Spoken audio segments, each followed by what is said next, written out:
대전 법회하고 대구 법회하고 부산 법회 때 제가 이 책을 출판하면서 이렇게 봐왔던 제가자와 출가자의 차이점을 말씀드리고, 그것을 근거를 부처님의 가르친 경장을 통해서 그것을 찾아서 보충 설명을 해드리는 것으로 석 달을 지냈어요. 그래서 오늘 여기서 그것을 마무리 지으려고 합니다. 제가자하고 출가자하고 차이가 뭘까 하는 거예요. 그리고 그 근거는 부처님 가르침에서 무엇으로 그것을 근거로 삼을 수 있을까 하는 겁니다. 3번이나 이미 말씀드렸기 때문에 이렇게 좀 간단하게 말씀드려도 잘 이해하시리라고 듭니다. 제가자는 이 인간들이 세상을 이루고 인간들이 모여서 세상을 이루면서 이 속에서 살면서 자기가 원하는 것을 성취하면서 살아요. 그게 이제 제가자의 모습이죠. 근데 그 인간 속에서, 이 사회 속에서 살면서, 인간이 만든 이 무리 속에서 살면서 사람마다 각각 다르지만 크게 분류를 하면 이 사람들이 무엇을 인생의 목표로 삼고 사느냐 하는 걸 관찰했을 때 지금 현대말로 하면은 첫 번째가 돈이다. 사람들은 돈을 벌려고 한다. 그리고 돈을 잃어버리지 않으려고 노력한다. 이 두 가지예요. 돈을 벌려고 하고, 돈을 엄청나게 충분히 번 사람은 그 돈을 잃어버리지 않으려고 엄청나게 더 노력을 해요. 돈을 벌 때보다 더 많은 노력을 해요. 이것을 부처님께서는 뭐라고 표현하셨느냐면 이익을 추구하고 손실을 피하려고 한다 하는 것으로 설명을 하셨어요. 두 번째는 그 현대말로 하면은 권력이다. 사람들은 혼자서 안 살아요. 사람들의 무리 속에서 살거든요. 인간이라는 이 무리 속에서 사는데, 그 무리가 1대1, 두 사람도 이렇게 무리고, 가정도 무리고, 회사도 무리고, 사회도 무리고, 국가도 무리예요. 국제사회도 무리고, 무리지어 사는데, 그 무리 속에서 권력을 차지하려고 해요. 권력을 추구해요. 그래서 가정에서도 자기가 가장으로 역할을 하려고 하고, 또 어떤 가정에서는 어떤 사람이 그것을 모든 걸 좌지우지하고 싶어 하고, 그 사람들마다 다 다르거든요. 그런데 그 어떤 무리 속에서 권력을 추구하면서 살아요. 그리고 이제 권력을 잃어버리지 않게끔 노력하면서 살아요. 그것을 부처님께서 뭐라고 말씀하셨냐면은 좋은 명성을 추구한다.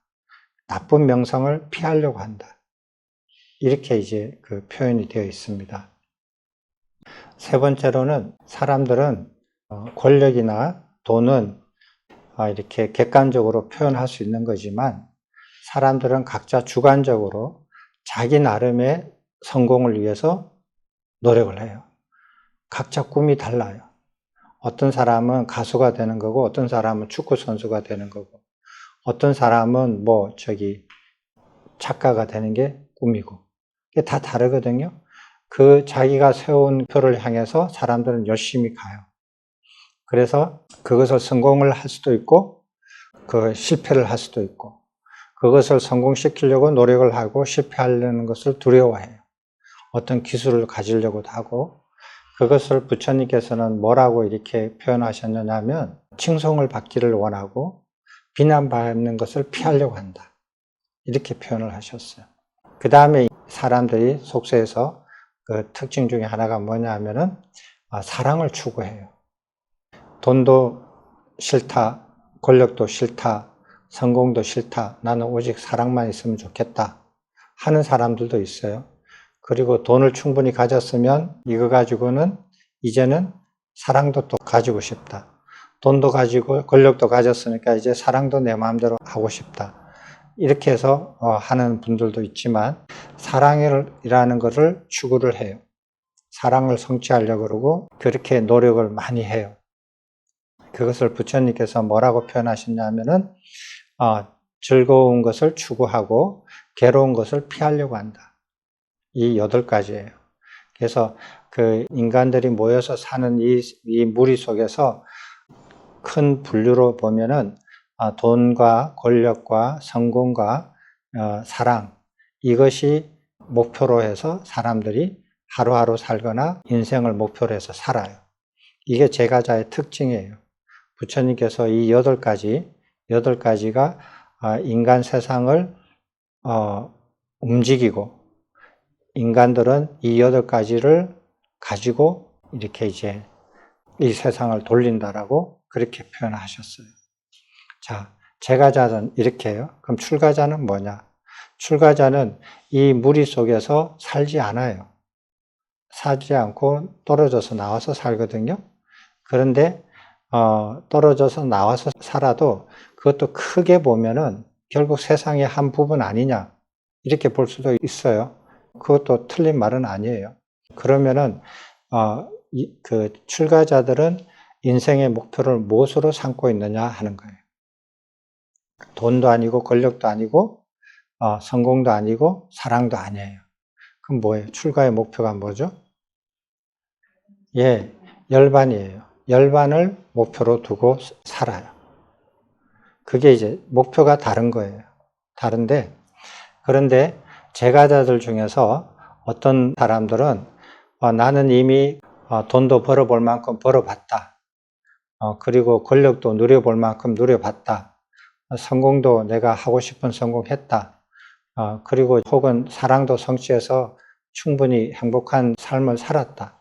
이제는 충분히 이렇게 모든 것을 내가 누릴 만큼 누려서 나는 뭐 더 이상 뭐 해안이 없다. 그런데 살아보니까 그것이 다가 아니더라. 그래서 나는 지금부터라도 인생의 목표를 이런 것들은 다 부질없는 것이고 열반으로 나는 인생의 목표를 삼으면 어떨까? 라고 하면서 어느 시점부터 그걸 마음에 품고 제가 살면서 그런 목표로서 살아가는 분이 계셔요. 그런 분들은 제가자이지만 출가자의 마음을 가지고 있다. 이렇게 보는 거예요. 자, 근데 출가자는 출가해서 열반을 출가 목표로 해서 살아야 된다라고 알고 있는데 어떤 출가자들은 과연 열반을 목표로 해서 사는 사람인가? 라고 의심이 좀 들게끔 행동을 한단 말이에요. 어떻게 보느냐.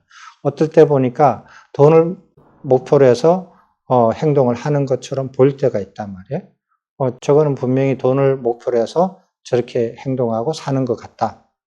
또 어떨 때는 권력을 주려고 저렇게 노력을 하는 게 눈에 보인다는 거예요. 그러잖아요. 대통령 이렇게 누가 대통령 당선되면 대통령 준비위원회 같은데 스님들이 들어가가지고 활동하잖아요. 그리고 대통령 선거할 때도 어떤 스님들이 가서 활동을 한단 말이에요. 그러니까 그런 데서 이렇게 일조를 해서 잘 되면은 자기도 어느 정도 권력을 약간은 누리는 거죠. 그래서 권력을 추구하는 모습이 보인다는 거예요. 그리고 어떨 때는 나름대로 명성과 성공을 자기가 세속적인 성공을 가지려고 하는 면들도 보이고 또 사랑을 추구하는 경우도 보인다는 거예요. 그러면 이런 출가자는 겉모습은 출가자지만은 제가자의 모습이 남아있다 라고 우리가 볼 수 있는 거예요. 됐죠? 이게 이제 살면서 무리지어서 살면서 목표를 어떻게 정하느냐에 따라서 제가자와 출가자가 이렇게 다를 수 있다 하는 거예요. 이해 있어요? 없죠? 자, 이제는 두 번째는 뭐냐 하면은 자아라는 거예요. 여러분들도 다 자아라는 걸 가지고 있으실 거예요. 자아라는 걸 가지고 있는데, 자, 한번 보세요. 제가자는 자아를 증장시켜요. 자기를 더 멋있는 자기로, 자기 마음에 더 잘 들고 다른 사람이 인정받는 자기로 만들어가는 삶을 살아요. 자아를 더 굳건하게 하고 더 멋있게 만들고 폼나게 만들어가요. 자아를 만들어가는 것을 해요. 그렇잖아요. 예를 들면은 너무 많잖아요. 제가자들은 모습이 어떠냐면 자아를 더 가꾼다. 자아를 쉽게 표현하면 정장시킨다. 지금 있는 자아보다 더 자기가 더 어떤 자아로 만들어간다 하는 것이 그렇게 목표예요. 그렇게 살아요. 근데 출가자는 어떻게 되는가? 어떻게 된다고 알았어요? 자아를 없애는 쪽으로. 예, 창구님 오래간만에 좋은 말씀 하셨습니다. 출가자는 목표가 뭐냐면 자아라는 의식을 100% 완전히 없애고 미래에도 완전히 생기지 않게끔 뿌리를 완전히 뽑아버리는 것이 목표예요. 그 목표와 열반을 성취한다라는 목표하고 완전히 같은 말이에요. 그래서 출가자는 자아를 소멸시키는 것을 목표로 해서 살아요. 이쪽은 자아를 정장시키는 것을 목표로 해서 살고 이쪽은 출가자는 자아를 소멸시키는 방향으로 살거든요. 그래서 소멸이 100% 되면은 아라한이에요. 소멸을 많이 했는데 조금 남았다. 그러면 이제 불안가죠. 근데 자아를 정장시키는 삶을 사는 사람은 아무리 공부해도 지금보다 나아지지가 않아요. 죽으면. 자, 그러면 제가 한번 여쭤볼게요. 이 몸뚱아리가, 이 몸이 나의 자아다라고 부처님께서 말씀하셨나요? 나의 자아가 아니다라고 부처님께서 말씀하셨나요? 아니다? 그죠? 기다. 안 계시죠? 예. 부처님께서는 분명히 그렇게 말씀하셨어요. 이 몸은 나의 자아가 아니다. 나가 아니다. 나의 몸이 아니다. 이렇게 알아야 된다라고 분명히 말씀하셨어요. 되게 반복이 굉장히 많이 돼 있어요. 그 구절들이. 굉장히 많거든요. 자. 그러면은 이 단순한 말인데 이것을 받아들이고 과연 실천하느냐 하는 소리예요. 제가자들은. 그 모르는 사람은 없어요. 모르는 사람은 없는데 자기가 자기 몸을 자기라고 생각해서 자아라고 생각해서 이것을 내가 아니다, 내 몸이 아니다, 나가 아니다, 나의 자아가 아니다라고 경전에서 읽었지만 그렇게 생각 안 해요. 예를 들어 볼까요? 네, 나오면서 치장을 해요. 화장도 하고 머리도 이렇게 빗고 다 본단 말이에요. 또 옷도 무슨 옷을 입을까, 이 옷을 입을까, 저 옷을 입을까 나갈 때 다 그 생각을 해요. 그리고 또 어떤 사람들은 보면 그 몸이 아프다 이거예요. 늙어서 아프든지 병들어서 아프다. 아프면은 어떻게 하느냐? 다 중단해요. 다 중단하고 몸을 이렇게 아프지 않게 몸을 더 건강하게 하는데 전념을 해요. 자기 시간과 노력과 모든 에너지를 거기다 다 쏟아 넣거든요. 이런 사람들은 그러면은 몸이 자기가 아니다, 내가 아니다, 나의 자아가 아니다, 내 몸이 아니다 라고 부처님 말씀하신 것을 씹어버린 거잖아요. 상관 안 하는 거잖아요. 그렇게 안 해요, 사람들은. 자기 몸을 엄청나게 귀하게 생각해요. 죽을까봐. 안 죽거든요. 안 죽는데도 불구하고 두려워해서 그 몸을 그렇게 몸을 귀하게 여겨요. 얼마만큼 귀하게 여기느냐? 부처님 경전 저 귀찮다 절로 내팽개쳐라. 아플 때는 이것도 소용없다. 몸이 건강할 때 얘기지 아플 때는 이것도 귀찮다. 그래 버려요. 그렇게 하거든요. 공부하는데 왜 안 했어요? 몸이 좀 안 좋아서요. 그렇게 얘기해요. 그럼 뭐냐? 몸을 꽉 쥐고 있는 거예요. 자기라고. 그죠? 자, 부처님께서는 그럼 몸이 안 아프셨느냐? 스님들은 몸이 안 아팠느냐? 하는 거예요. 부처님께서 몸이 아플 때 어떻게 해서 나았어요? 혹시 기억나요? 그래서 칠갑지를 읽어달라. 먼저 얘기해달라.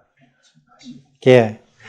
준다한테 여기 842쪽에 나와 있네요. 부처님께서 중병에 걸려가지고 고통에 시달리고 계셨을 때 그때 준다 비구가 오셨는데, 준다가 아마 사리푸타 존자의 남동생이죠.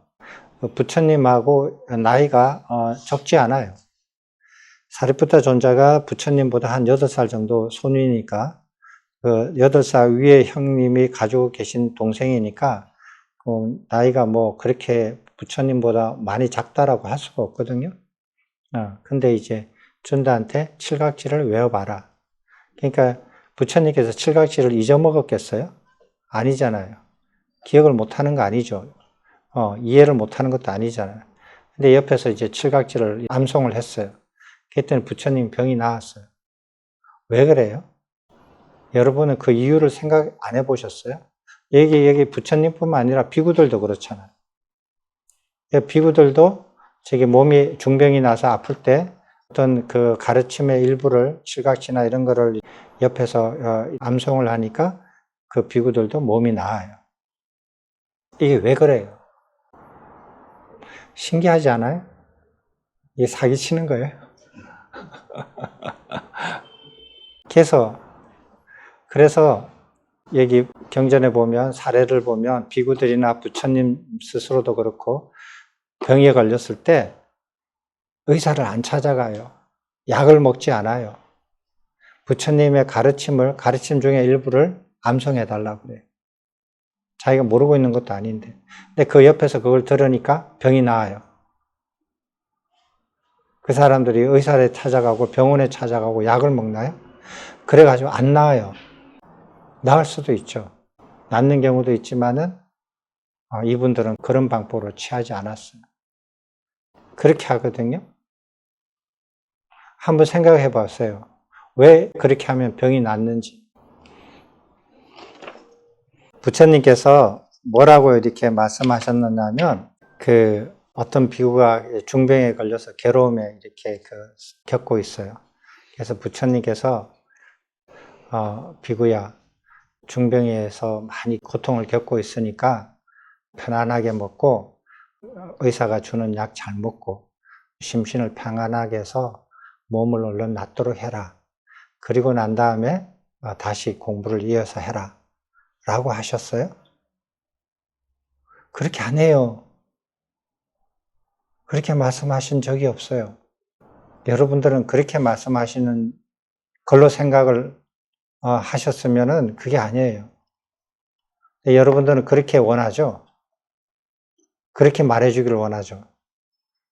내가 몸이 아프면은 공부하는 거 조금 이렇게 중단해도 좋다.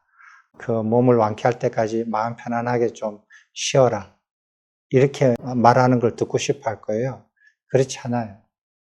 부처님께서 병든 비구들한테 뭐라고 말씀하셨냐면, 기력이 없어가지고 앉아있지도 못하는 그런 그 환자인 비구들한테 뭐라고 말씀하셨느냐면, 5가지를 앉아있는 기력도 없지만은 5가지만 그래도 잊어버리지 않고 생각을 지속적으로 해라. 그렇게 기억나죠? 5가지가 뭐였어요? 기억나요? 기억하시는 분 계세요? 이권에 있는데? 그리고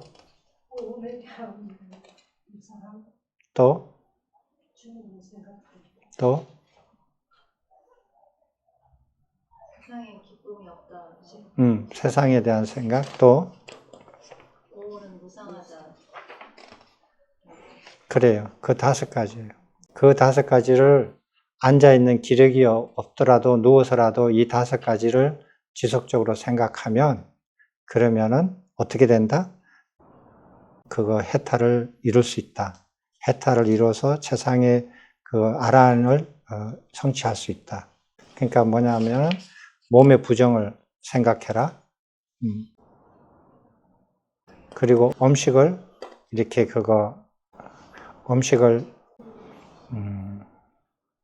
우리는 이렇게 우리하고 생각이 다르거든요.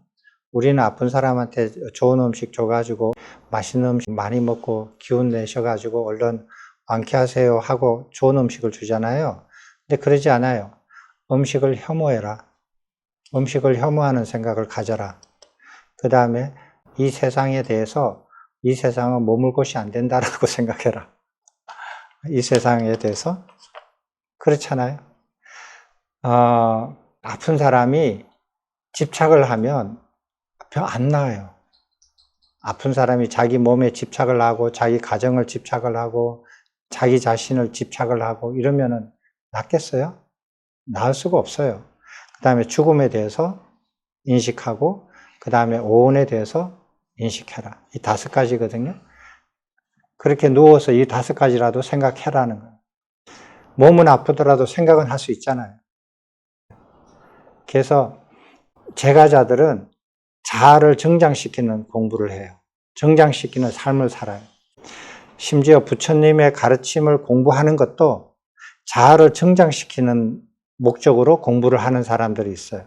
그거는 전혀 도움이 안 돼요. 그렇게 하는 거는. 물론 그렇게 공부했다가 언젠가는 그렇게 하면 안 된다는 거 알아가지고 그 생각을 싹 바꾸면 그때까지 공부했던 것이 날아가지는 않으니까 그걸 가지고 바르게 공부하는 쪽으로 이으면은 그건 괜찮아요.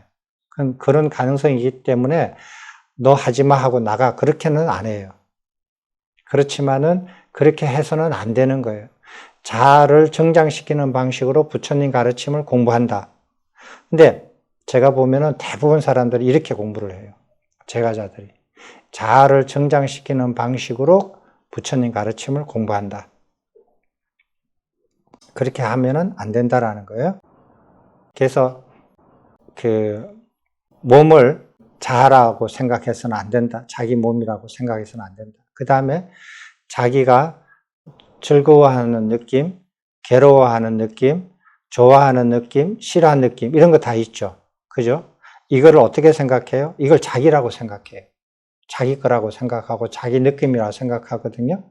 근데 이게 부처님께서 이런 느낌을 내 것이다, 나의 느낌이다라고 그거 생각해라고 했어요? 아니면 나의 느낌이 아니다라고 생각하라고 말씀하셨어요? 아니다라고 했죠. 그런데 사람들은 즐거운 느낌, 괴로운 느낌, 좋아하는 느낌, 싫어하는 느낌 확실하잖아요. 뭐 싫어하는 느낌이 딱 나왔다. 그러면은 뒤도 안 돌아보고 가요. 그 자기 느낌이 확실하니까. 자기 느낌대로 움직이지 그것을 내 거 아니다라고 생각을 안 해요. 공부하면서도. 자아가 얼마나 강한지. 좋아하고 싫어하는 거, 그 다음에 옳고 그른 거. 이게 옳다, 이게 그러다. 그런 거 다 가지고 있어요, 사람들마다.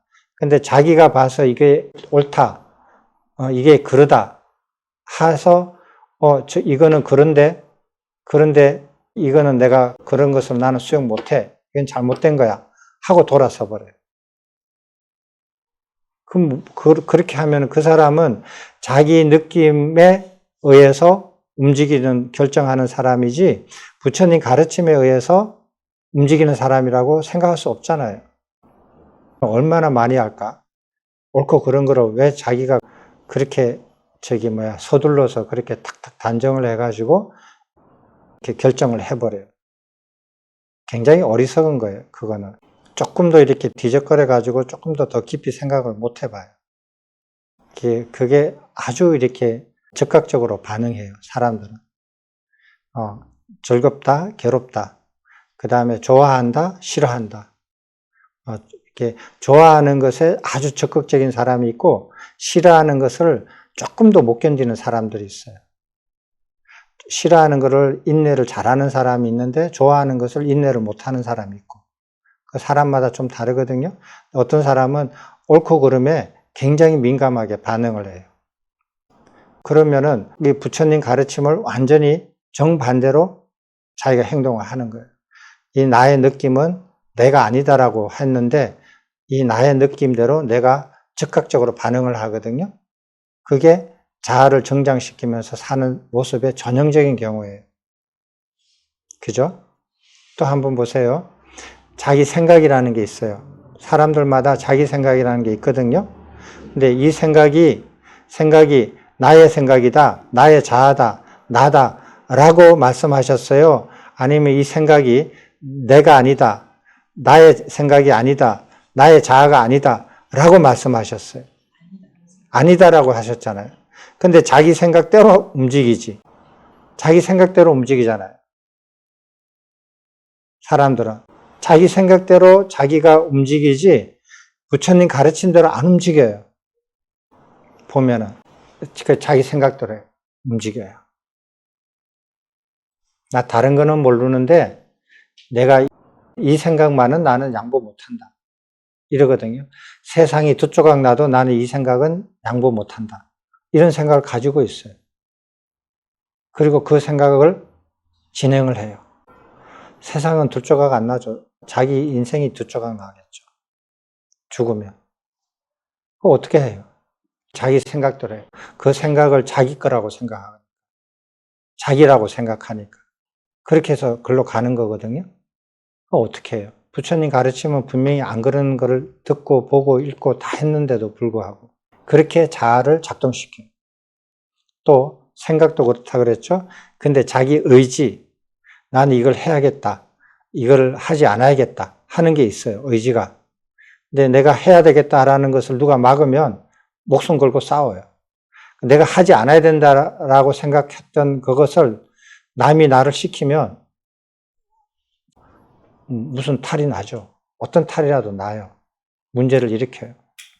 그래서 자기가 해야 된다, 하지 않아야 된다 이런 의지작용들을 굉장히 강하게 가지고 계신 분들이 계세요. 그런 걸 키워나가요, 사람들은. 근데 그런 행위, 그거 이제 오온에서 행에 해당되거든요. 이런 행위, 그런 나의 의지작용 같은 것들이 나의 것이다, 나의 의지다, 나의 자아다, 나다 이렇게라고 말씀하신 적이 없잖아요. 아니다라고 말씀하신 거는 많거든요. 기다라고 한 적은 없단 말이에요. 그럼에도 불구하고 사람들은 내가 해야 된다라고 생각하는 것은 꼭 해요. 내가 하지 않아야 된다라는 것을 시켜도 안 해요.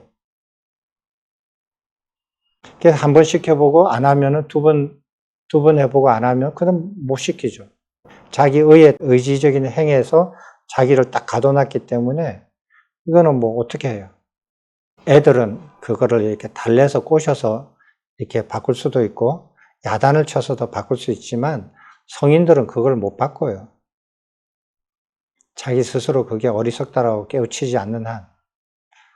근데 그렇게 공부하는 것도 공부를 해야 그걸 아는데 그 공부하는 것도 자기 행에 딱 가둬가지고 자기가 그거를 자기 스스로 못 끄집어낸다. 그렇게 살다 죽어요.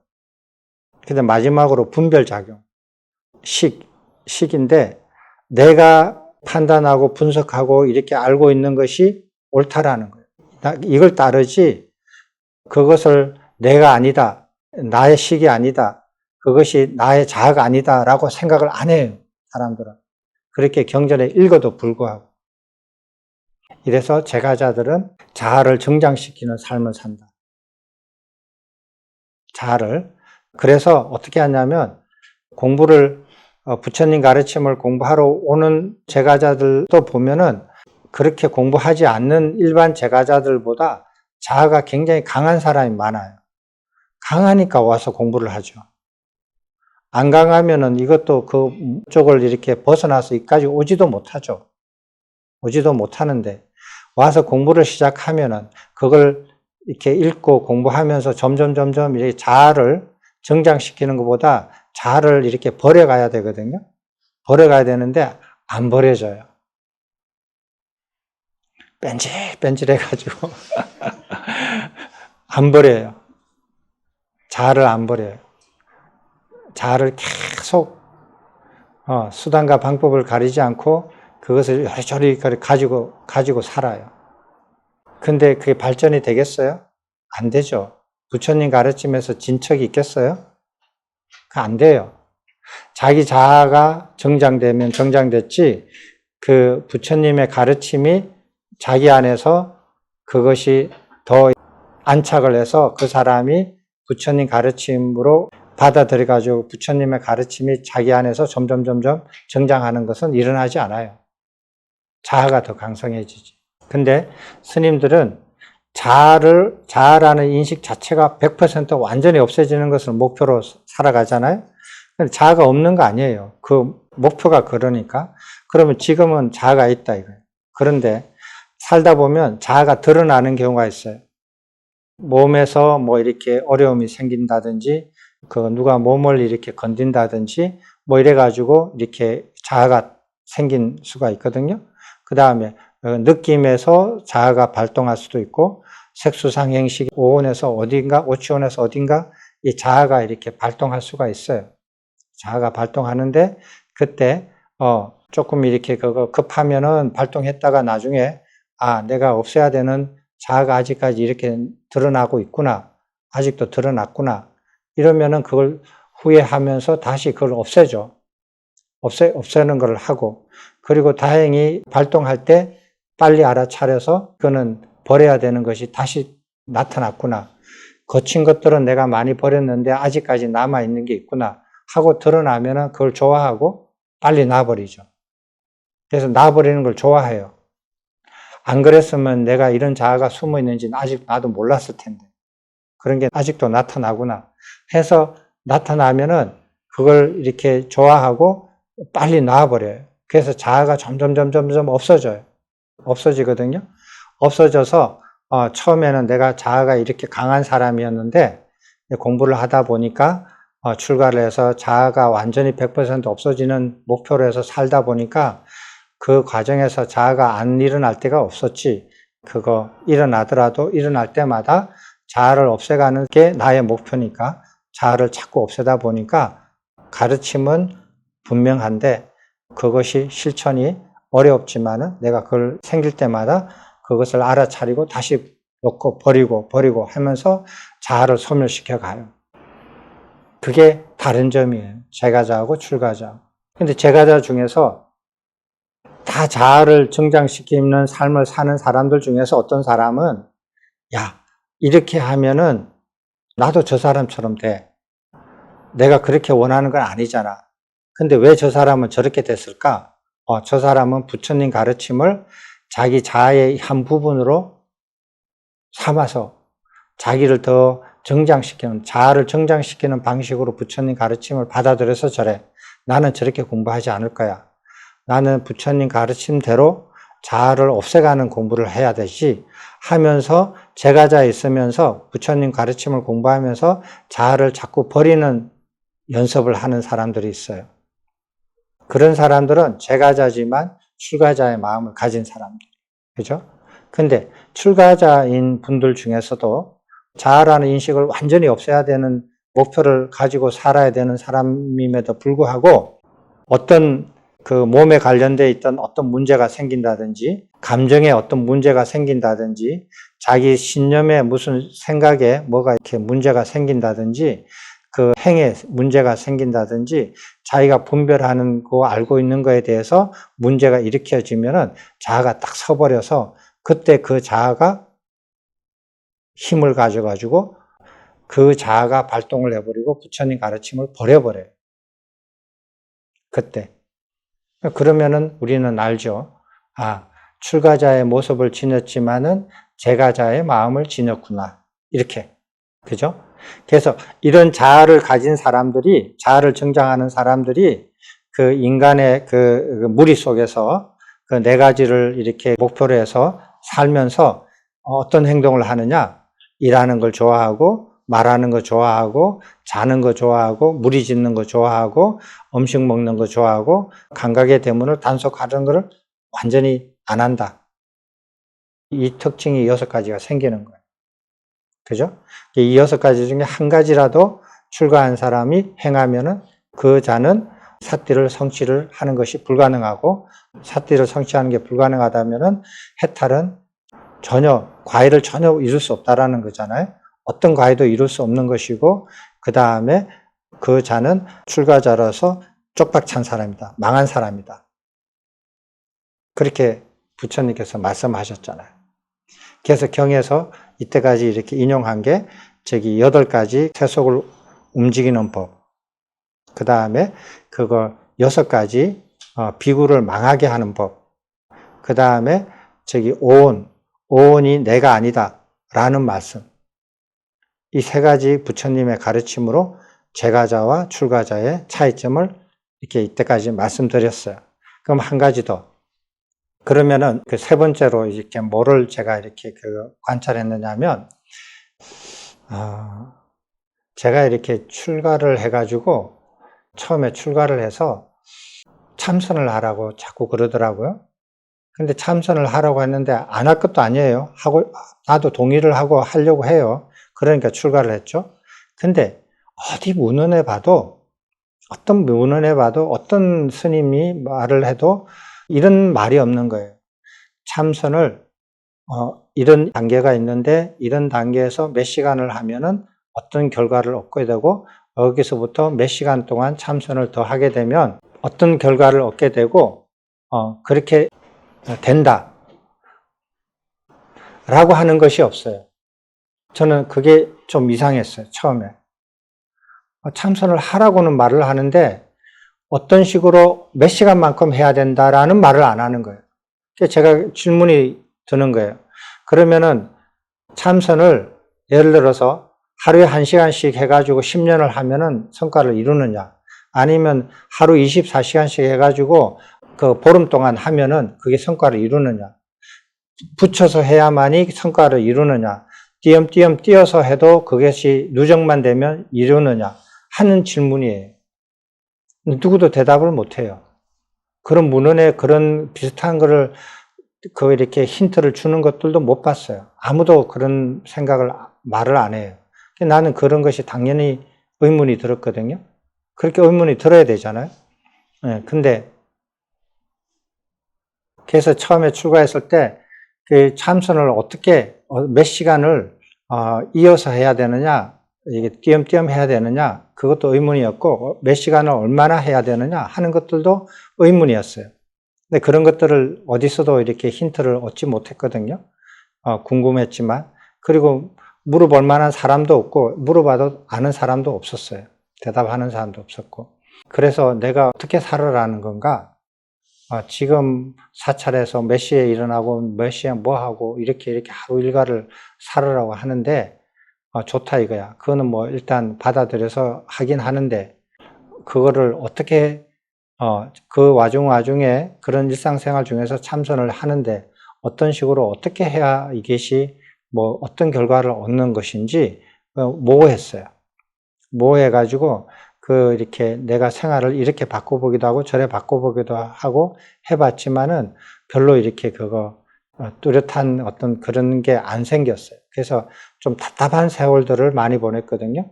많이 보냈는데, 수트라를 쓰고 난 다음에는, 이제 답답한 것들이 많이 없어졌어요. 많이 없어져서, 부처님 가르침이 이런 거구나, 라고 이제 이해를 했어요. 이해를 했는데, 어느 날 이런 생각이 드는 거예요. 그래서 어쩌라고? 내보고 몇 시에 일어나라고? 몇 시에 일어나서 몇 시에 자라고? 그건 답이 없는 거예요, 수트라에. 그렇잖아요? 부처님 가르침은 이렇게 돼 있어. 그건 좋아. 이해를 했어.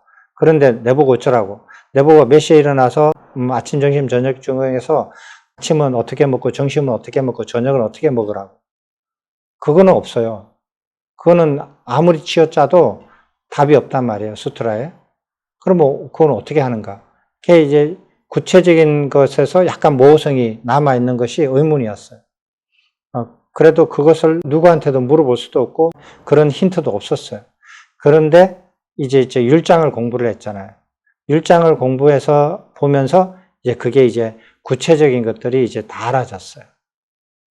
몇 시에 일어나고 잠은 어떻게 자고 저기 하루에 3끼 중에서 한 끼만 먹고 저녁은 먹어도 안 되고 아침은 먹어도 안 되고 그거 이렇게 정오 이전에 하루에 한 끼만 먹고 어떻게 살으라는 것이 아주 구체적으로 나와 있어요. 그러니까 마음이 편안해졌어요.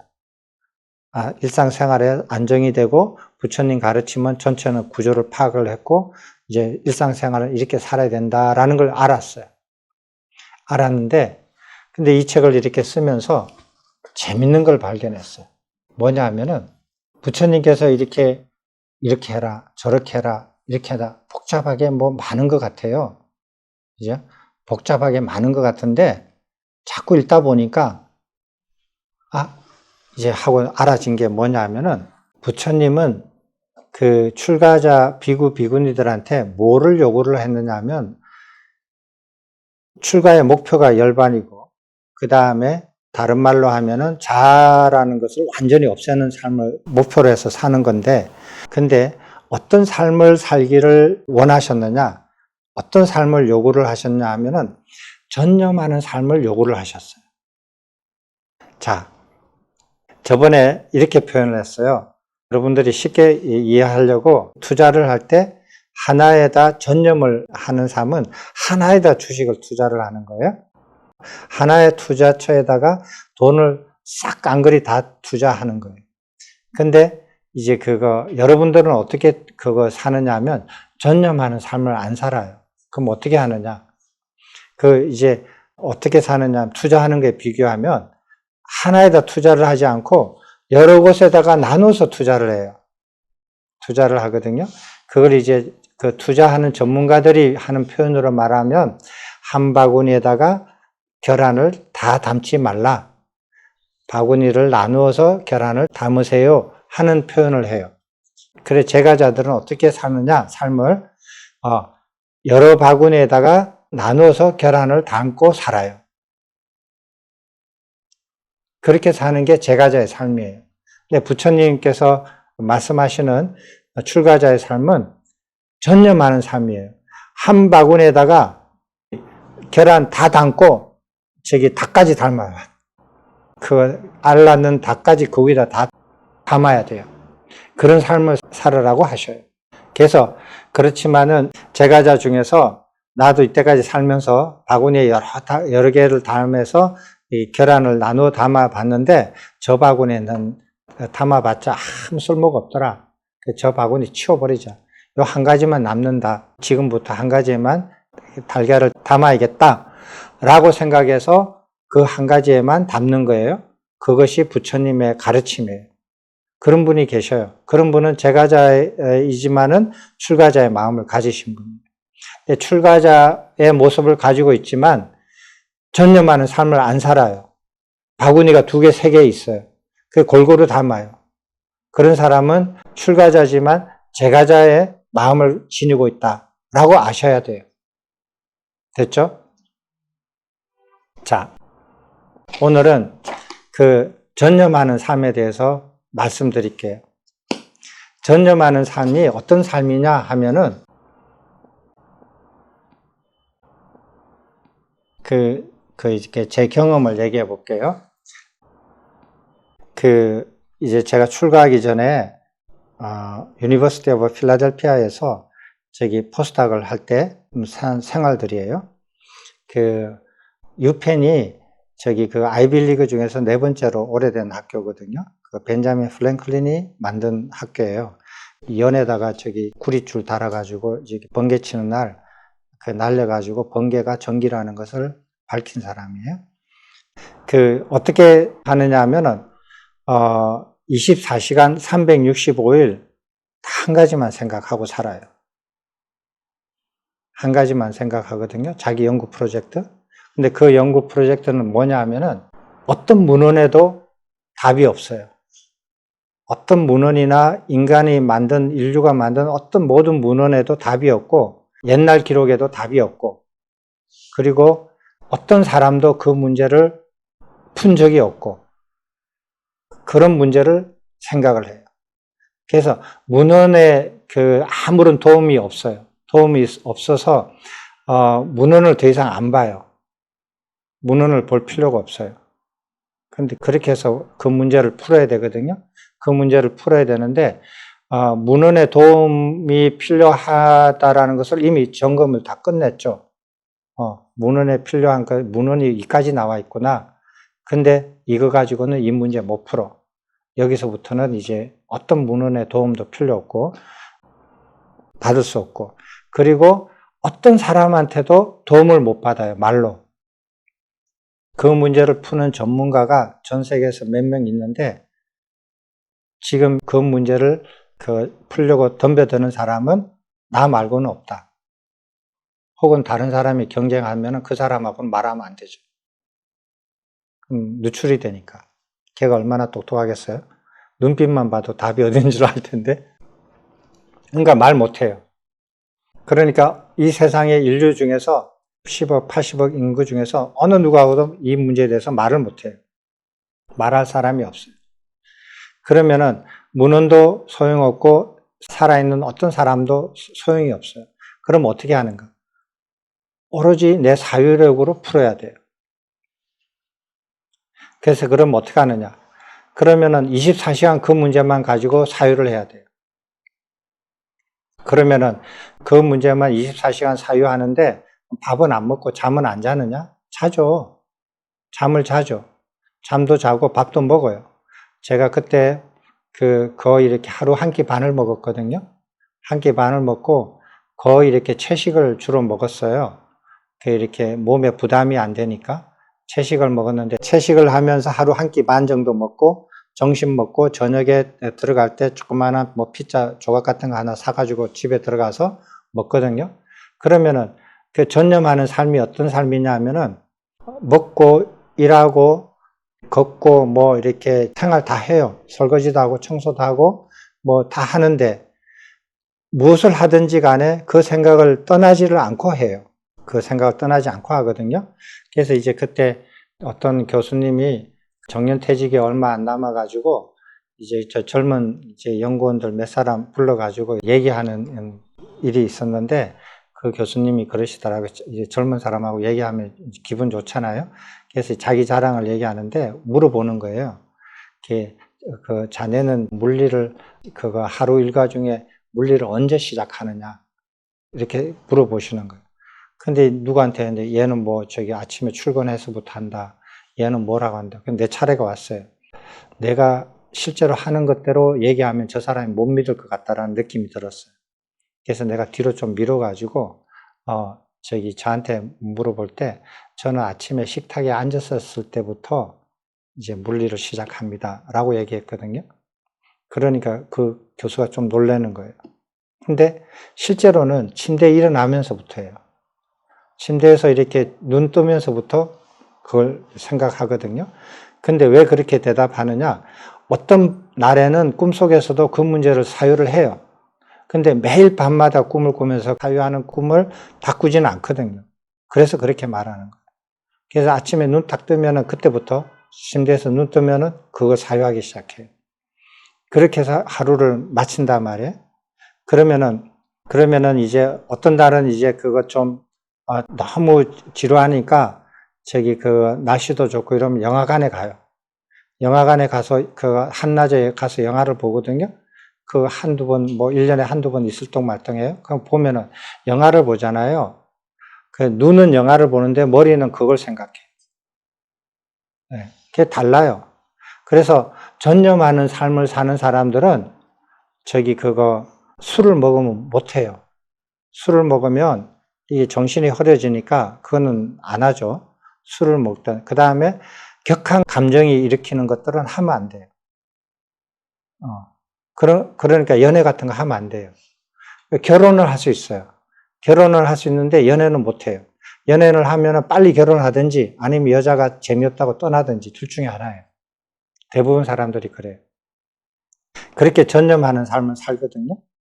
그렇게 해서 삶을 살았는데 부처님 가르침이 그거하고 맞는 거예요.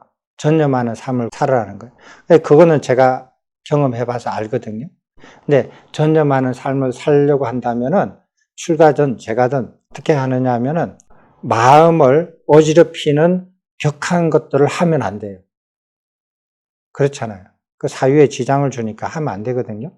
그런 게 뭐냐 하면은 남한테 거짓말하고 뭐 살생하고 훔치고 뭐 이런 거 있잖아요. 그런 것들은 그거 마음에 충격을 주거든요. 그런 거는 사유하는데 엄청나게 지장을 줘요. 그럼 못 해요, 그거. 사표 내야 돼요. 그래서 그런 거 하면 안 되거든요. 그래서 마음을 어느 정도 이렇게 딱 보호를 해야 돼요. 행위 행동 중에서 어떤 거는 선을 다 꺾어가지고 이 바깥에 나가는 행위 행동은 절대로 하면 안 돼요. 왜? 그게 사유하는데 영향을 주니까. 이제 우리도 그렇게 살거든요. 근데 부처님 가르침도 가만히 보니까 그런 거예요. 그래서 전념하는 삶에 지장을 주는 행위, 행동 같은 것들을 다 일단은 하지 마라라고 되어 있고, 그 다음에 걸어가거나, 뭐, 앉아있거나, 누워있거나, 걷거나, 뭐, 할 때마다 다 알아차리라고 하잖아요. 네, 알아차리라고 하지. 그 다음에 주시하라고 하지. 먹으면 먹는 거를 주시하라 그러고, 입으면 입는 걸 주시하라 그러고, 말하면 말하는 걸 알아차리고, 알아차리라 그러잖아요. 그런 것처럼 24시간 돌아가야 돼요. 그래서 전념하는 삶을 살으라고 하는 거예요. 그래서 전념하는 삶을 살면은 어떻게 되느냐? 엄청나게 좋아요. 그래서 나는 이렇게 보니까 여기 공부하러 오시는 분들이 첫 번째 나는 이 전념하는 삶을 살 수 있게끔 시작을 시켜주거든요. 사람들이 전념하는 삶을 살으라 그러면 나는 좋아할 줄 알았어요. 왜? 자기가 공부하기를 원한다고 해서 와놓고, 그럼 그렇게 하루 종일 24시간 공부만 할 수 있는 삶을 살게끔 만들어주면 얼마나 고마워? 그렇잖아요. 환장해요, 사람들이. 자기가 공부하고 싶어서 한다고 해서 24시간 공부만 하라고 하면은 환장을 해버려요. 못 견뎌요. 못 견뎌해요. 참, 이상해요. 물론 거기에 좀 훈련이 필요하긴 해요. 필요하긴 한데, 그런 것들이 조금 어려운데. 제가 이렇게 불교 언론인 방송 작가 중에서 어떤 사람이 질문을 했어요, 저한테. 그래서 질문에 대해서 한번 질문을 읽어볼게요. 물리학은 물질의 세계를 탐구하는 학문이고, 불교는 비물질의 세계, 정신세계를 탐구하는데요. 과학자로서의 연구와 경험이 스님의 수행과 저술에 어떤 영향을 미쳤을까요? 라고 질문을 했어요. 저는 이런 질문을 정식으로 받은 게 처음이거든요. 근데 제가 이렇게 여기에 대한 답변 비슷한 것을 이렇게 한두 사람한테 사적으로 말한 적은 있어요. 그렇지만은 이제 오늘 이걸 기록에 이제 남겨두고 싶은 생각이 들었어요. 그래서 이거를 이제 말씀을 드려볼게요. 이렇게 전념하는 삶을 이렇게 살아봐서 그 삶이 굉장히 행복한 걸 알아요. 그런 삶이 아무런 스트레스가 없거든요. 물론 이제 직장이 계속 연결돼야 되고 그 연구 결과물이 어느 정도 나와줘야만이 벌어먹고 사는 것이 어렵지 않다라는 것은 약간의 스트레스지만 거기에 이렇게 전념해서 살면서 거기에서 나오는 기쁨을 누리고 살면은 정말 행복해요. 그 연구원들은 출퇴근 시간이 없거든요. 출근 시간, 퇴근 시간도 없고 노는 그거 이렇게 연구실에 가야 되는 날도 없고 안 가도 그거 뭐 노르란 이런 거 없어요. 그 아침에 일어나가지고 가고 싶으면 가고 안 가고 싶으면 안 가고 갔다가 그냥 문 열고 그냥 문 닫고 나와도 돼요. 누구도 뭐라 그러지 않아요. 그 월급은 많이 줘요. 그 얼마나 행복해요. 그 직업 중에서 가장 좋은 직업이에요. 이상적인 직업이에요.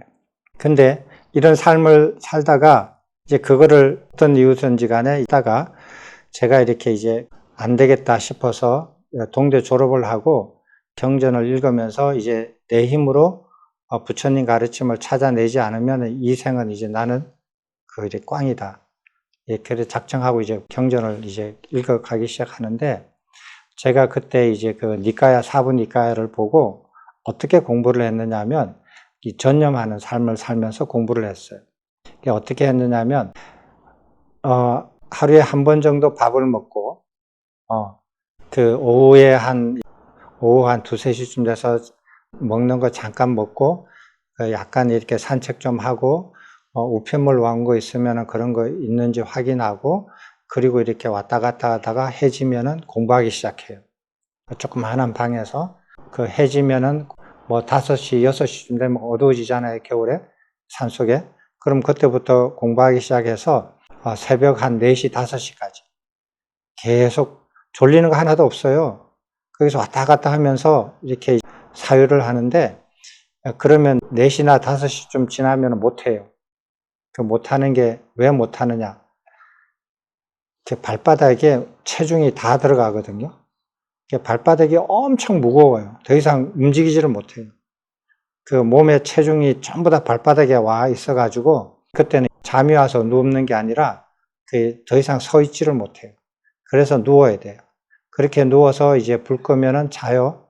자가지고 알람 같은 거 이렇게 하지 않고 몸이 나를 깨울 때까지 자요. 그 몸이 나를 깨우면은 그때가 이제 이제 해가 중천에 떠 있죠. 그래서 이제 그때 또 하루 일과하고 또 해지면은 그렇게 하는 거예요. 그 밤새도록 이렇게 왔다 갔다 하면서 다 한 문제만 생각해요. 한 문제. 이해 안 되는 거 한 문제만 생각하거든요. 어제 생각했는데 오늘도 생각이 안 난다. 답은 모르겠다.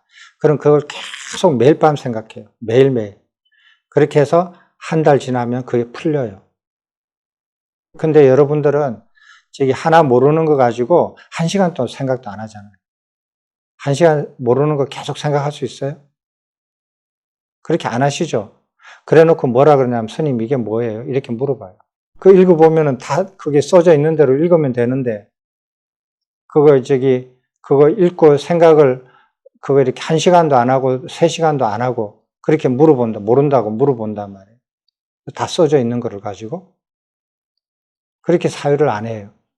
그래서 모르는 게 하나가 나오면은, 그거는 이 세상 어느 누구한테도 물어볼 수 없고, 경전에 있는 그 모든 경전에 나와 있는 것을 사부니까야 이외에 모든 경전들은 다 이렇게 이제 그거 읽을 만큼 읽었고 폐기 처분해서 거긴 답이 없다라는 거 알거든요. 그래서 사부니까에서 나온 거는 검색 기능으로 딱 누르면은 1분 안에 그 쫙 목록이 나와요. 그 쫙 다 읽어보고 난 다음에 답이 없으면 그 다음부터 사유를 해야 되거든요.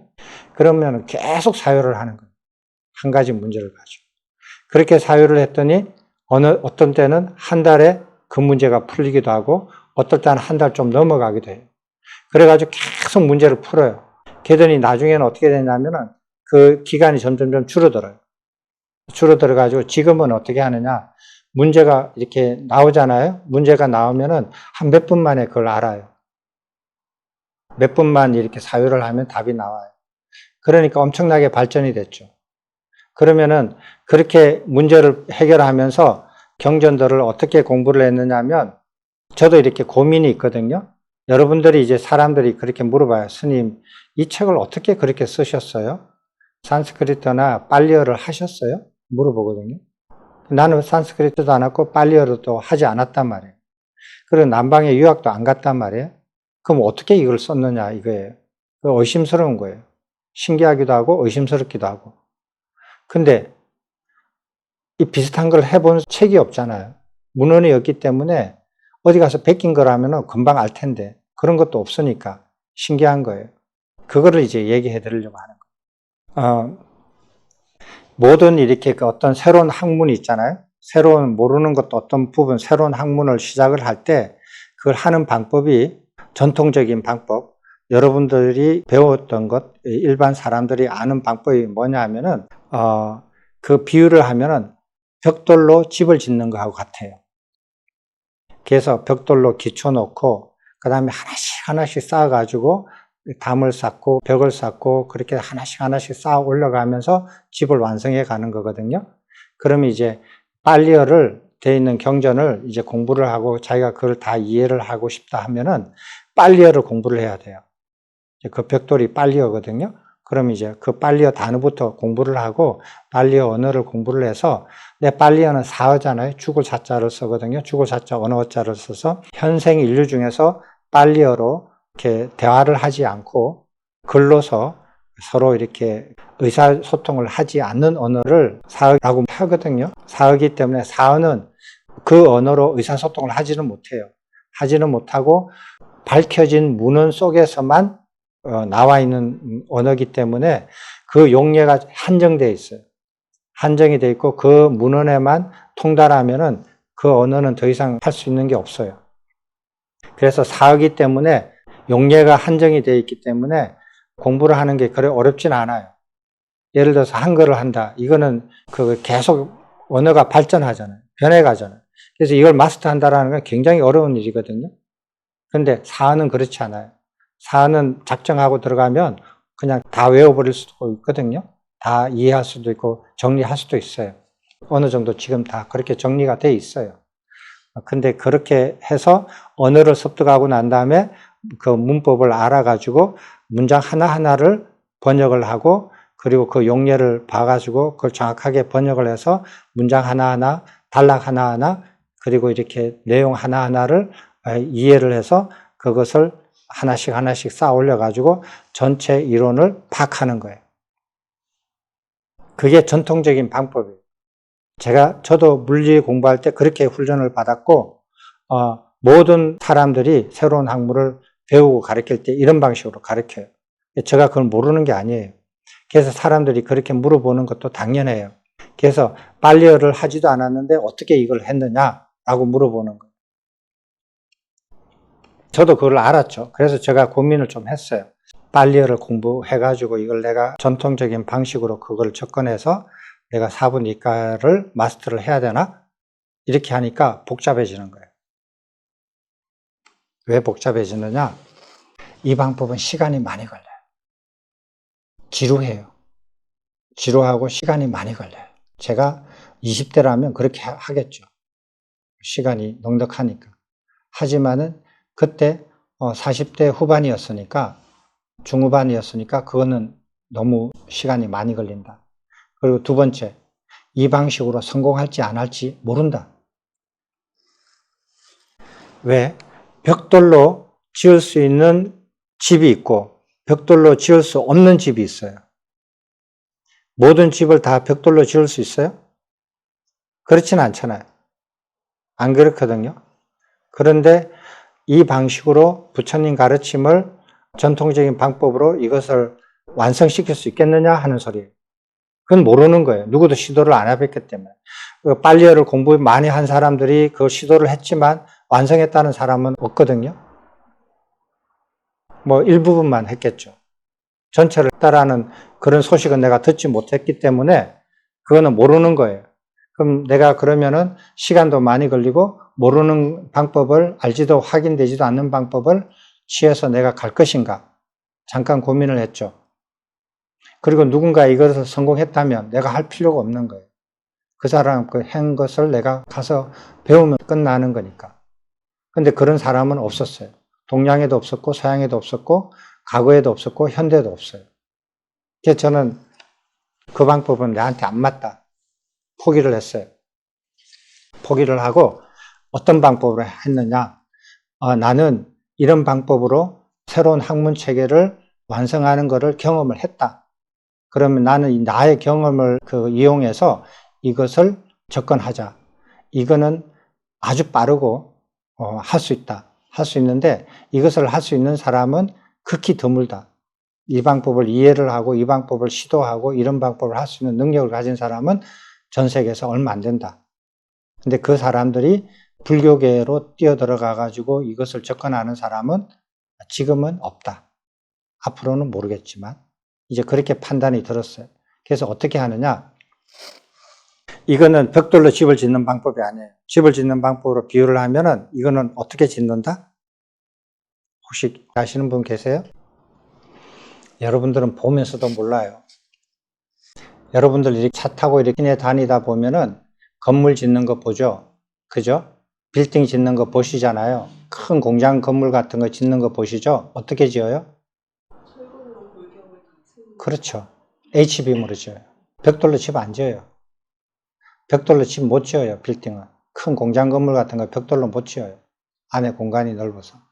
가정집, 그 조그만한 집들, 뭐 이렇게 공간이 좁은 거, 이런 것들은 벽돌로 지을 수 있어요. 근데, 빌딩이나 큰 공장 같은 거는 H빔으로 지어요. 그래서 어떻게 짓느냐? H빔을 가져와가지고 설계를 해가지고 H빔을 탁탁탁탁 이렇게 꽂아버려요. 꽂아가지고 전체를 이렇게 H빔으로 다 세우잖아요? 세우면은, 저게 뭐라는 거 알죠? 저게 아파트다. 저게 오피스 건물이다. 저거는 아파트다. 아니면 저거는 뭐 무슨 용도다. 하는 게 보이잖아요. H빔을 올라가는 거 보면은, 저거 무슨 건물을 짓겠다라는 거 대충 감이 잡히죠. H빔을 다 지어가지고, 그 다음에 어떻게 부분적으로 메꿔 들어가요. 자재를 가지고 와서 벽도 만들고 바닥도 만들고 뭐 이렇게 칸도 만들고 중간중간에 하나씩 채워서 올라가거든요. 그래서 골조를 먼저 만들고 그 다음에 사이사이에 끼우는 거예요. 이게 이제 그거 H빔으로 만드는 거하고 벽돌로 집을 짓는 거하고 차이예요. 벽돌은 만드는 거는 설계도면을 보고 벽돌 하나하나를 쌓아서 올라가거든요. 차근차근하게 기초부터 해가지고 그렇게 해서 다 올라가야만이 어느 정도 올라가야만이 그게 무슨 건물을 짓는다, 무슨 집을 짓는다라는 게 윤곽이 좀 드러나요. 그렇게 이제 좀 차이가 있어요. 그럼 나는 H빔 짓는 방식으로 이거를 정리하러 들어가야겠다. 이렇게 생각을 한 거예요. 그럼 어떻게 하느냐? 그렇게 하면은 경전을 이렇게 주제별로 계속 읽어 나가야 돼요. 주제별로 계속 전부 다 읽으면은 시간이 많이 걸려서 안 돼요. 주제별로 계속 읽어 나가요. 주제를 뽑아가지고 하나의 주제, 없으면 안 되는 주제부터 가장 중요한 주제부터 차례대로 뽑아가지고 그 주제에 관련되어 있는 경전을 모조리 다 읽어요. 다 읽고 그렇게 해서 계속 주제별로 읽는데 읽었던 그 주제를 절대로 잊어버리면 안 돼요. 작업이 끝날 때까지. 그래서 그 기억을 모조리 다 하고 있어야 돼요. 내가 6개월 동안 그 작업을 했다. 그럼 6개월 동안 읽은 모든 것들을 다 기억을 해야 돼요. 작업이 다 끝나고 나서는 잊어버릴 수 있어요. 작업하는 중에 절대로 잊어버리면 안 돼요. 그래서 어떻게 되느냐? 요만큼도 딴 생각하면 안 돼요. 하루에 전화 한 통도 받으면 안 돼요. 사람들하고 방문해가지고 쓸데없는 얘기도 하면 안 돼요. 왜? 그게 깨져요. 그 기억을 못 하게 돼요. 잊어버리게 돼요. 그럼 처음부터 다시 시작해야 되거든요. 그럼 처음부터 다시 시작한다고 해서 그게 되나? 안 그래요. 한 번 못한 거는 두 번째도 못해요. 그게 진짜 전념을 해야 되거든요. 어떤 것도 이렇게 허락하면 안 돼요. 그렇게 해서 모든 것을 차단하고 오로지 그것만 위해서 24시간 365일을 계속 살아야 돼요. 그래서 모든 주제별로 있는 것을 다 읽고 그걸 다 기억을 해서 머릿속에서 그것을 계속 사유를 하고 그 주제와 주제 사이를 연결시키기 시작하는 거예요. H빔으로 연결하듯이. 부족하면은 경전을 다시 읽어가지고 어떤 주제가 필요한지 그걸 찾아서 다시 읽어서 넣고 그렇게 하면서 H빔을 계속 머릿속에 하나씩 넣는 거예요. 그럼 그 주제들이 나중에 연결되기 시작해요. 그래서 모든 주제들이 하나씩 연결되기 시작하거든요. 그럼 구조가 딱 나와요. 구조가 나올 수 있겠죠. 근데 거기에서 빠진 주제가 있다. 그러면은 찾으면 있어요. 잡으니까요. 내가 처음 봤을 때는 뭐 그걸 중요하게 안 생각했는데 찾아보면 있단 말이에요. 그럼 그걸 찾아가지고 넣고. 근데 사람들이 중요하고 막 말 많이 하는 그런 주제들은 여기에 불필요하다. H빔에 속하지 않는다. 하는 거 빼버려요. 그래가지고 이 H빔을 딱 만들었거든요. 그 H빔을 가지고 책을 쓴 것이 수트라예요. 그래서 수트라에는 오류가 있을 수가 있어요. 어디에서 오류가 있느냐? H빔에서는 오류가 없어요. 오류가 없는데 어디에서 오류가 있느냐? 벽 자재, 바닥 자재, 인테리어 자재에서 약간의 오류가 생길 수 있어요. 그럼 뭐냐? 그건 나중에 세컨드 에디션, 서드 에디션에서 다 고쳤거든요. 단어 같은 것들. 그런 것들은 사소하게 틀린 것들이 발견이 돼요. 그런 것들은 감수해야죠. 그런데 그거 H빔이 틀릴 수도 있죠. 그래서 제가 수트라를 나는 확신을 했어요. 틀리지 않을 거다라고 확신을 했지만 그러나 부처님 가르치니까 내가 실수할 수도 있고 내가 잘못할 수도 있죠. 그래서 수트라를 만들고 난 다음에 뭐를 했느냐 하면 마치마 니카야를 처음부터 계속 읽어서 한 달에 한 번씩 강의를 했죠. 그죠? 거기서 그래서 저도 되게 궁금했어요. 혹시 H빔에서 에러가 생길 수 있다면은 그건 어떤 에러일까? 내가 그거 에러가 생겨서 내가 잘못했다라고 나를 자책하기보다는 내가 보지 못하는 어떤 견해가 있길래 이게 에러가 생겼을까? 그걸 발견해서 고치면은 내가 몰랐던 견해가 하나가 생기잖아요. 그건 즐거움이죠. 그래서 나는 마음이 두근두근 하면서 경전 하나하나를 계속 강의를 했어요. 그래서 한 60개 정도를 강의를 했거든요. 50개에서 60개 정도를 했는데 하나도 틀린 게 없었어요. 그래서 저도 더 이상 안 해도 되겠다. 그래서 더 이상 안 했어요. H빔에 하자가 없다. 검증했다. 근데 공부하면서 인테리어에서 약간의 누락된 부분이 생겼다. 그 단어들, 그런 것들은 다 고쳐요. 지금도 고치고 있어요. 그런 것들은 충분히 고쳐나가죠. 근데 그거는 나의 책임일 수도 있고, 나의 잘못일 수도 있고, 2000여 년 동안에 먼저 번역한 사람들의 책임도 있어요. 근데 그 사람들의 잘못을 내가 답습한 것도 결국 내 책임이니까 그거 고쳐야죠. 그건 고쳐야죠. 당연하게 고쳐 나가는 거예요. 그래서 그런 걸 고쳐 나가면서 이렇게 온 거예요. 이렇게 해서 전념하는 삶을 살지 않았으면은 이거 못해요. 사분 이과를 다 공부해가지고 그 구조를 파악을 못해요. 그래서 제가 생각을 했거든요.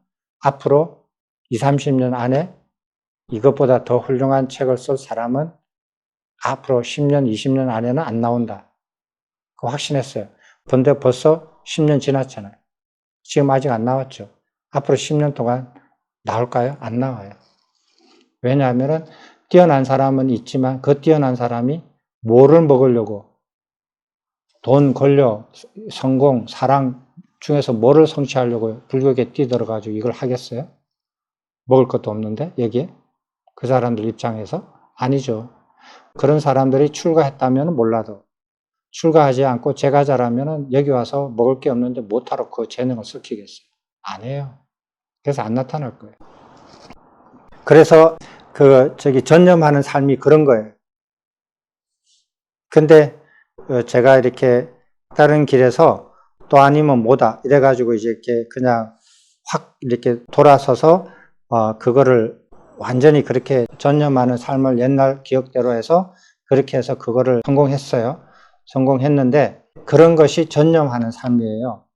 저는 전념하는 삶이 뭔지 알아요. 부처님께서 전념하는 삶을 요구하는 것을 보고 저는 굉장히 기뻤어요. 이거는 내가 어떻게 하는지 안다. 어떻게 살아라고 하는지 나는 안다. 경험이 있다. 그런데 이것은 내한테 익숙한 일이고 나는 잘할 수 있는 일이다. 그래서 저는 요즘 굉장히 마음이 편안해졌어요. 편안해졌는데 근데 여러분들이 그 부처님 가르침을 공부해서 부처님 가르침을 읽고 기억하고 자기가 말하고 남한테 설명해주고 이걸로서 만족해하고 그걸로서 그친다면 그건 부처님 가르침이 그 사람의 자아의 한 부분의 장식품으로 되는 거거든요. 그렇게 하면 그 사람은 부처님 가르침을 가지고 자기 그 몸을 치장하는 자기 자아를 치장하는데 활용은 했지만 그 자아는 발전이 없어요. 근데 그 부처님의 가르침을 많이 배웠던 작게 배웠던 부처님 가르침을 배웠으면은 배운 만큼 그것을 실천을 하면 자아를 점점 버려가면서 자아가 향상이 돼요. 그렇게 하면은 공부하는 것이 즐겁고 더 하고 싶고 전념하는 삶에 대해서 두려움이 없고 불편함이 없어요. 근데 그러지 않고 자아를 정장시키는 사람이 전념하는 삶을 살아라 그러면 도망가요. 환장을 하고 도망가요. 아마 3개월, 6개월도 못 견딜걸요. 견디면은 아마 몰래 딴짓을 하면서 견뎠든지. 이게 전념하는 삶입니다. 질문 있어요? 그래서 저는 지금은 전념하는 삶으로 안 가 있거든요.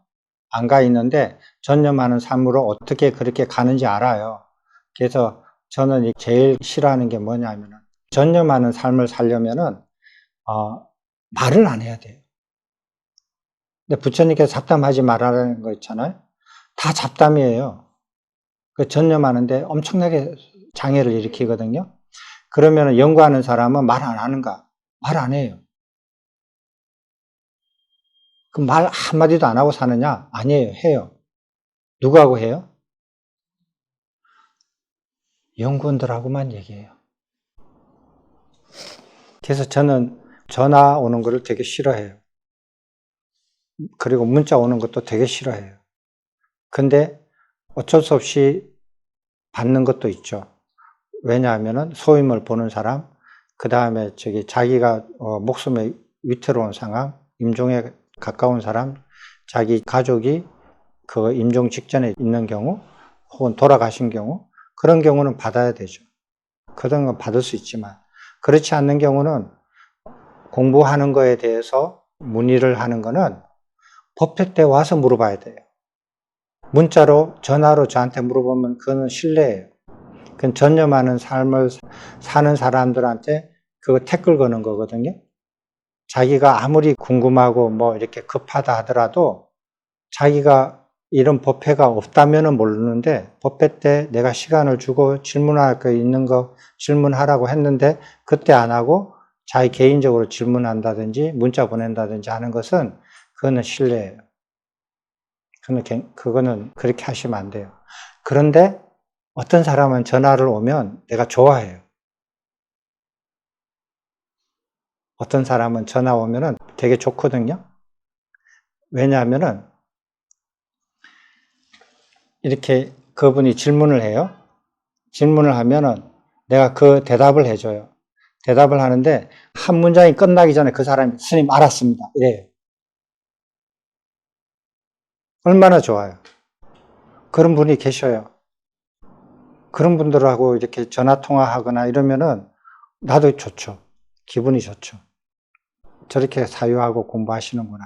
질문을 했는데 내가 설명을 다 하기도 전에 한 문장도 다 끝나기 전에 얘기했는데 벌써 알아먹는다. 얼마나 좋아요. 이런 사람이 있다라는 것 자체가 신기하잖아요. 이런 분들이 전화 오면 좋죠. 저도 반갑죠. 이번에는 어떤 질문을 하실까 궁금하고. 그렇게 해서 저는 이제 이게 5권까지 책을 다 하고 나면 그러면은 이제 전념하는 삶으로 나를 기다리고 있어요. 그때 또 엄청나게 이렇게 즐거운 그 삶을 살 수 있을 것 같아요. 그래서 다음에는 질문들이 있으시면 내가 이렇게 올려드릴 테니까 질문하시고 싶은 거 있으면 하셔요. 하시고 공부하시다가 궁금한 거 있으면은 그런 것들을 같이 얘기할 수 있으면 좋겠어요. 제가 마음대로 이렇게 막 얘기하는 것은 도움이 될 수도 있고 도움이 별로 안 될 수도 있거든요. 나는 여러분들한테 직접적으로 더 많은 도움이 되기를 바라요. 여러분들이 이렇게 시간과 노력을 귀하게 내셔서 오셨는데 본인들한테 직접 도움이 되는 것들을 얘기를 하고 그 직접적인 도움을 받아서 더 이렇게 향상할 수 있는 계기가 되면은 저로서는 좋죠. 그렇게 했으면 좋겠어요. 그리고 제가 그 부처님 경전 중에서 누구도 이 질문을 안 했어요. 그래서 제가자와 출가자가 무엇이 다르고 무엇이 같습니까? 이런 질문을 아무도 안 했어요. 스님들도 안 하고 제가자들도 안 했어요. 그래서 부처님께서 이 주제에 대해서 정확하게 설명해 놓은 것이 없어요. 그것이 없는데 제가 부처님의 이런저런 법문들을 읽고 이것을 제가 관찰한 것과 제가 요번 여름에 이 책에서 관찰한 것과 또 제 자신과 주변에 있는 스님들을 관찰하고 제가자들을 관찰하면서 부처님의 어떤 법문을 해서 이것을 설명하는 것이 제대로 된 거다라고 해서 오늘 마무리 지었어요. 제가 4개월 동안 그 작업을 머릿속에서 가끔씩 했어요. 책 쓰는 시간 이외에 그렇게 해서 그 주제를 제가 오늘 해결을 했어요. 종료를 하고 저는 이런 식으로 공부를 해요. 그래서 그 법회가 있는 한 2, 3일 전에서부터는 제 공부를 못 해요.